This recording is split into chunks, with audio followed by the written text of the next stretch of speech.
Eco sensitive ઝોનને લઈને રાજકીય માંધાતાઓ દ્વારા વિરોધના સૂર ઉઠ્યા છે, ત્યારે ગીર સોમનાથ, જૂનાગઢ, અમરેલી જિલ્લાના 200 ઉપરાંતના ગામડાઓને ગંભીર અસરને લઈને આજે ધારી ગીરના ખેડૂતો, સરપંચો અને કોંગ્રેસ પક્ષના નેતાઓ દ્વારા ધારી મામલતદારને આવેદનપત્ર પાઠવ્યું હતું।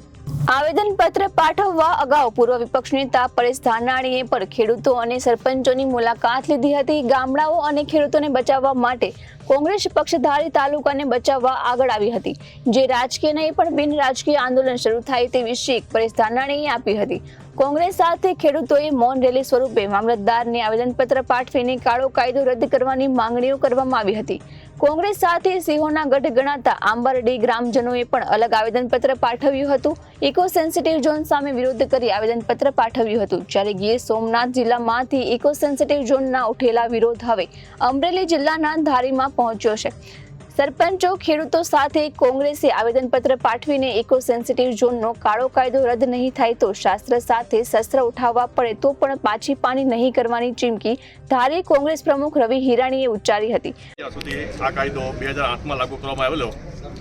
શરૂઆતમાં 2-3 વર્ષમાં બહુ નોર્મલ હતું, પણ જ્યારે ફોરેસ્ટના અધિકારીઓની હેરાનગતિ શરૂ થઈ ત્યારથી અમે 2015માં નલિનભાઈ કોટડીની આગેવાનીમાં અમે આંદોલન છેડેલું। નવા નોટિફિકેશનમાં હજી કોઈ વસ્તુ ખેડૂતોને ક્લિયર નથી કે આમાં ખેડૂત શું કરી શકે, શું ન કરી શકે।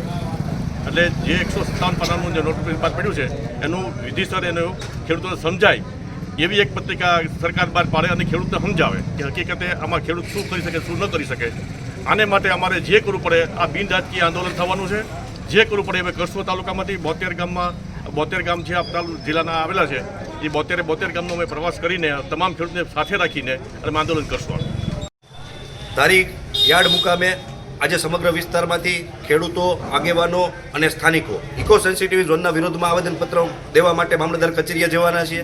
ઇકો સેન્સિટિવ જો એવો કાળો કાયદો છે કે એ કાયદો લાગુ પડતા આજુબાજુમાં ખેતીમાં મુશ્કેલી પડવાની છે, રહેણાંકોમાં મુશ્કેલી પડવાની છે અને મુખ્યત્વે જંગલ ખાતાની એવી દાદાગીરી થઈ છે કે 36,000 હેક્ટર જમીન જે રેવન્યુ વિભાગની છે એની અંદર આ કાયદો એને લાદવામાં આવ્યો છે, જ્યાં ઓલરેડી અત્યારે પહેલેથી જ ખેતી થાય છે, પહેલેથી લોકો રહે છે, એની અંદર જો કાયદો લાદવામાં આવશે તો બાંધકામને લઈ દાર, કૂવા, પછી થ્રેસર છે, ઓપનેર છે, આવી બધી મશીનરી વાપરવામાં પણ મુશ્કેલી થવાની છે। કોઈને મકાન બનાવવું હોય તો ઉપર હાઇટ લેવી હોય તો પણ મુશ્કેલી થવાની છે। આ જે પ્રશ્ન છે એ મજૂરોનો છે, ખેડૂતોનો છે, રહેવાસીનો, તમામનો પ્રશ્ન છે। આ કોઈ પાર્ટીનો પ્રશ્ન નથી અને જે પાર્ટીના કોઈ પણ માણસો અમને સમર્થન કરવા માંગે બધાને બિન રાજકીય રીતે અમે આ આંદોલન કરવાના છીએ અને ખેડૂતોના હક માટે લડવાના છે।